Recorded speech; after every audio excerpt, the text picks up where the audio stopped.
So I finally saw Send Help.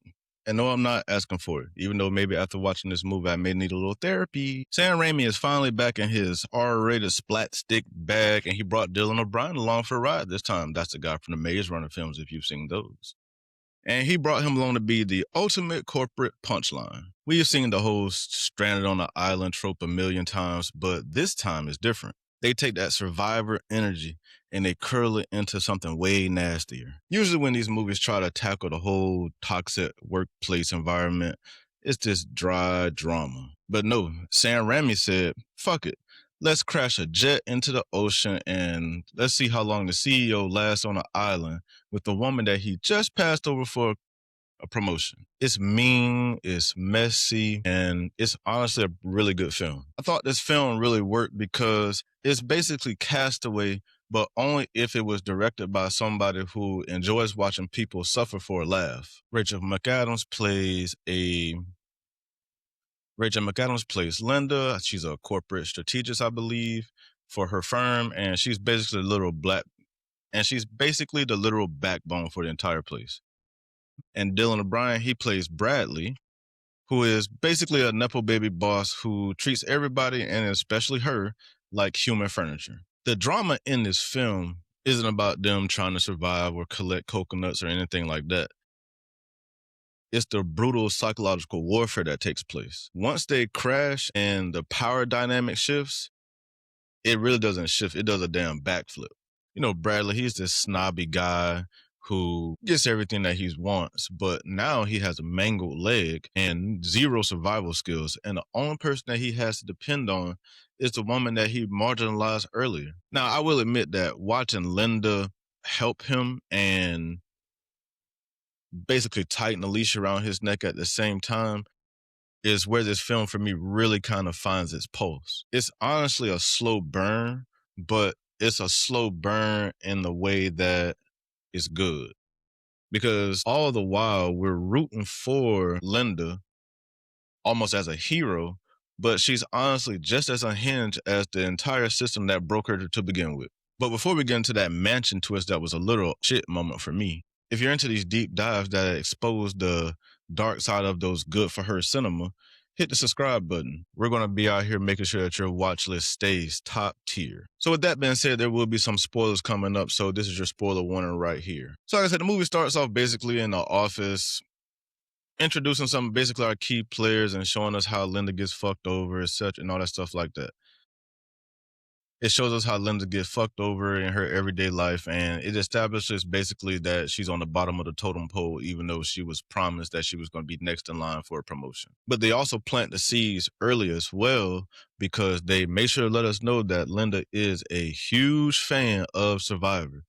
All so big that she's auditioning, and so big that she has audition tape and she's trying to get on the show as well. So long story short, Bradley's father dies. He takes over the company. Like I said, he's a Nepo baby.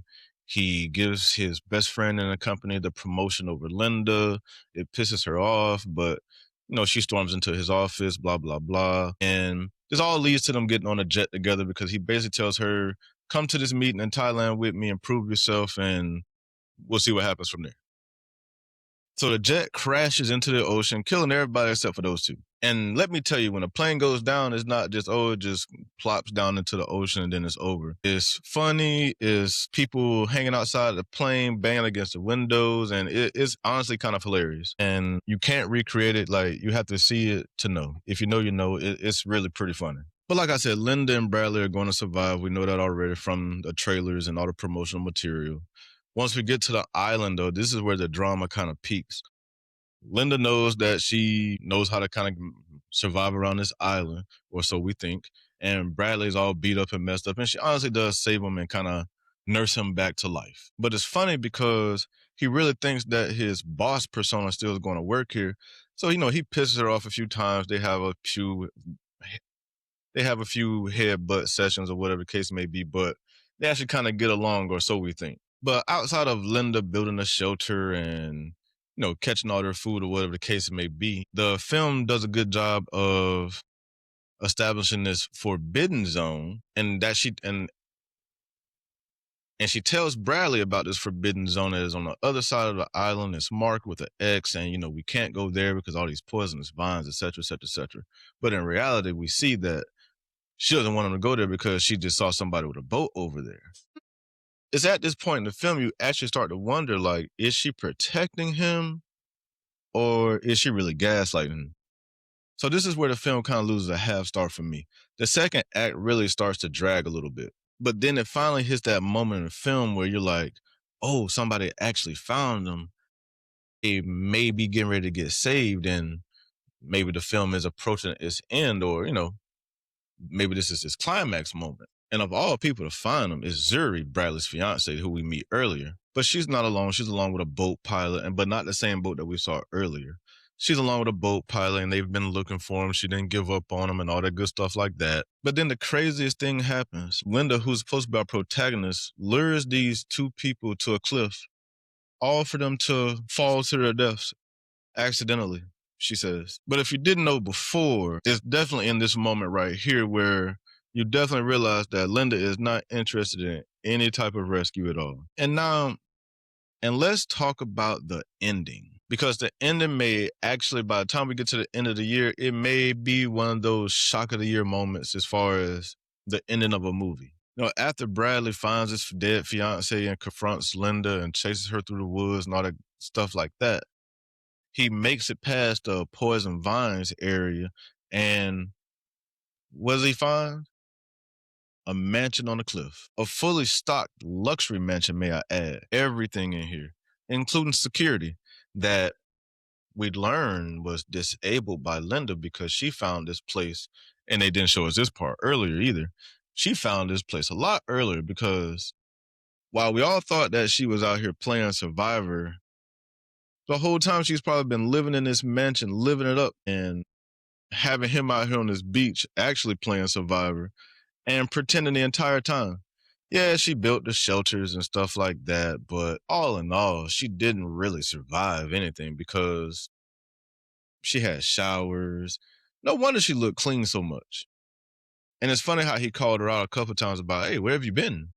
But now we know where she's been. But the final confrontation, we're in the dark kitchen, the entire house is dark because she cuts the power. And she's talking to him over the loudspeaker, and it kind of gives you that moment from the faculty where that horror moment where they're talking into the loudspeaker and they're telling you that you're getting ready to die, but they're also revealing the entire story on how everything unfolded and broke down. But all this leads to the final moment where Bradley is on his knees and he's begging for his life and telling Linda that he loves her and blah, blah, blah. And it leads to Linda basically putting his ass with a golf club. And then we get a year later.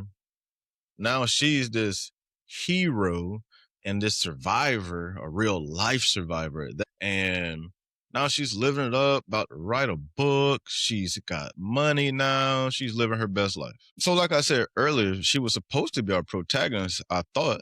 But honestly, in the end, she just replaced the villains. But like I said, really good movie. I really enjoyed it. I gave it a 3.5 out of 5 stars. It lost, like I said, it lost a half star for me only because the second act was really slow. And even though it was an hour and 45 minutes long, it just kind of dragged out a little bit. It was interesting, but not interesting enough to be that slow. But absolutely great performances by Rachel McAdams and Dylan O'Brien. They did a great job. They had really good chemistry. The twist was fun. I enjoyed the twist.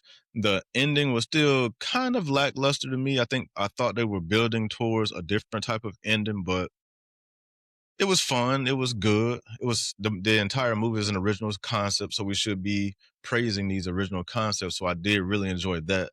So no complaints here. So with that being said, don't forget to hit that like and subscribe button. Please keep coming back for more, and I will see you next time in the next video. Thank you for watching. I'll see you next time. Bye.